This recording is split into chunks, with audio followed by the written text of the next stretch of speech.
దేవర సినిమాని చూసి తేట బయటకొస్తున్నారు వైఎస్ భారతి.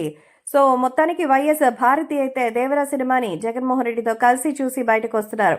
ఎన్టీఆర్ సినిమా అంటే ప్రతి ఒక్క సెలబ్రిటీకి కూడా ఇష్టమే. అందుకే ఎన్టీఆర్ ని సినిమా థియేటర్లో ఆ క్యారెక్టర్ లో చూస్తే ఆయన ఇచ్చిన పర్ఫార్మెన్స్ చూస్తే మనల్ని మనం ఊహించుకోవచ్చు. ఆ రేంజ్ లో యాక్టింగ్ ఇరగదీస్తాడన్న సంగతి తెలిసిందే. సో మొత్తానికి దేవర సినిమా కథ విషయానికి వస్తే ఎలా ఉంటుందో తెలుసా?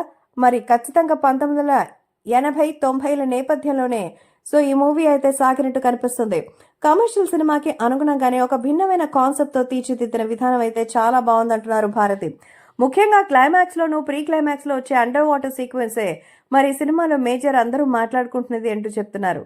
సో వచ్చే అండర్ వాటర్ సీక్వెన్స్ కి ప్రధానమైనటువంటి హైలైట్. సో ఆ వాటర్ సన్నివేశాల్లో షార్ట్స్ వలన బాగా కూడా మరి ఉందనేటువంటి రియాక్షన్ అయితే వచ్చింది. అంతేకాకుండా ఖచ్చితంగా 90 కాలం నాటి పరిస్థితులకి మరి చాలా పర్ఫెక్ట్ రిజల్ట్ అయితే ఇస్తోందని, నిజంగా కొన్ని కీలకమైనటువంటి సన్నివేశాల్లో అయితే కలర్టూన్ చాలా బాగా ఆకట్టుకుంది. సో దేవర పాయింట్ ఆఫ్ వ్యూలో వచ్చి నడిచే సస్పెన్సిక్ థ్రిల్లర్ గా ఉంది అంటూ చెప్తున్నారు.